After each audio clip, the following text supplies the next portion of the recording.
Let me take a few examples of where this kind of cooperation is possible.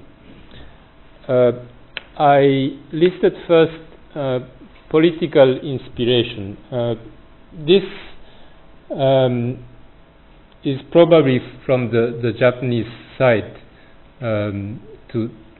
that there are things to learn how to make a democracy working.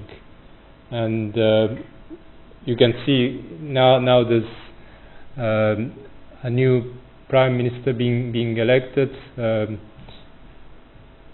In less than 2 years, it's been the second prime minister. So you can see that we do have the democratic institution. Well, we did have a parliament since the end of the 19th century. We changed it drastically, the system after the war, but it's still very difficult to run a country with a democracy. Probably the UK having a longer history of ruling a country by democracy, I think there are a lot of things we can learn, or at least a lot of things that can inspire Japanese politicians in running a country. And I know by experience that that has been the truth, and many politicians have come to the UK to study what's going on. So this kind of cooperation can be even more important in the future, where we are facing a difficult time.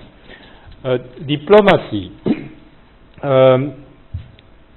This is also an area where the United Kingdom has a longer history.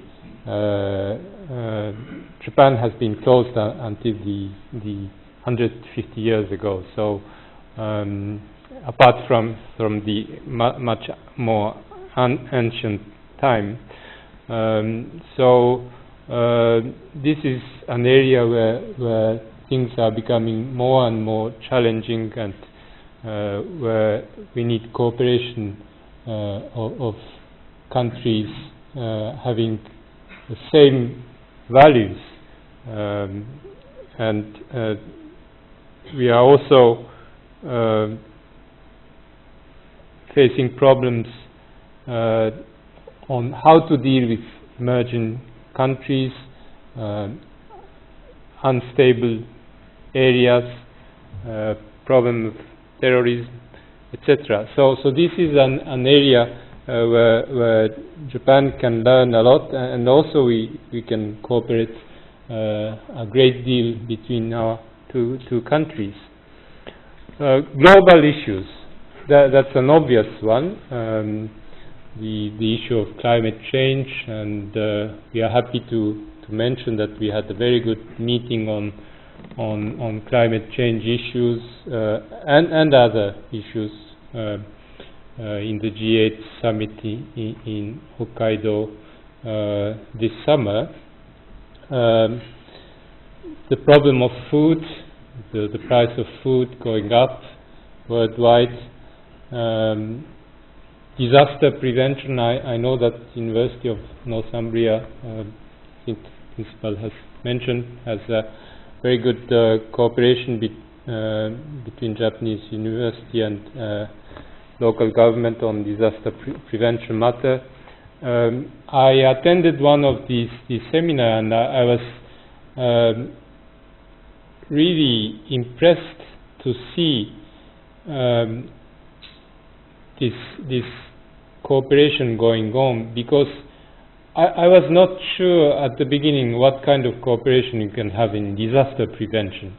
But what really happened was that there was a combination of Japanese experience in disaster prevention. We are a country with abundant natural disaster. We have typhoon, earthquake, everything. So we are, I think, the preventing to be affected by any disasters is embedded in our way of living, or you know, when with the slightest shake of the earth, every Japanese goes down the stall. So this kind of experience has existed for years and years, and we did practice it in Japan, but we never tried to explain these kind of things in English and in a systematic manner, and which has been done by the Northumbria University side. So I think by having this type of cooperation, the real experience embedded in our life has become internationalized and has acquired a language which is universal in English, and has been really systematically presented, and now is helping other countries to have a new program of disaster prevention. So I thought it's a wonderful way of cooperation.